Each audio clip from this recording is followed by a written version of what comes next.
பாகிஸ்தானில் பெய்த கனமழையால் ஏற்பட்டுள்ள வெள்ளத்தால் மக்கள் அவதிக்குள்ளாகியுள்ள நிலையில் வெள்ள நீர் ஓர் ஆசீர்வாதம், சேமித்துக் கொள்ளுங்கள் என்று அந்நாட்டு அமைச்சர் பேசியிருப்பது சர்ச்சையை ஏற்படுத்தியுள்ளது.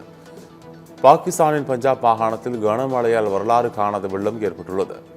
கனமழை வெள்ளத்திற்கு இதுவரை 33 பேர் உயிரிழந்துள்ளனர். 2200 கிராமங்களை வெள்ளம் சூழ்ந்துள்ளது. இதனால் 20 லட்சம் பேர் பாதிக்கப்பட்டுள்ளனர். பாதுகாப்பு கருதி 7 லட்சத்திற்கும் மேற்பட்டோர் இடம்பெயர்ந்துள்ளனர்.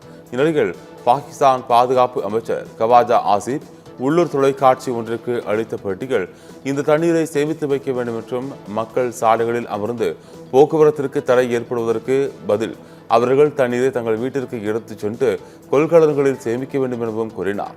இந்த தண்ணீரை ஒரு ஆசீர்வாதமாக கருத வேண்டும் என்றும் அணைகள் கட்டி இவ்வளவு தண்ணீரை சேமிக்க பொதுவாக 8 முதல் 10 ஆண்டுகள் ஆகும் என்று தெரிவித்தார். பாகிஸ்தான் அமைச்சரின் இந்த பேச்சுக்கு கடும் விமர்சனங்களும் எழுந்துள்ளன.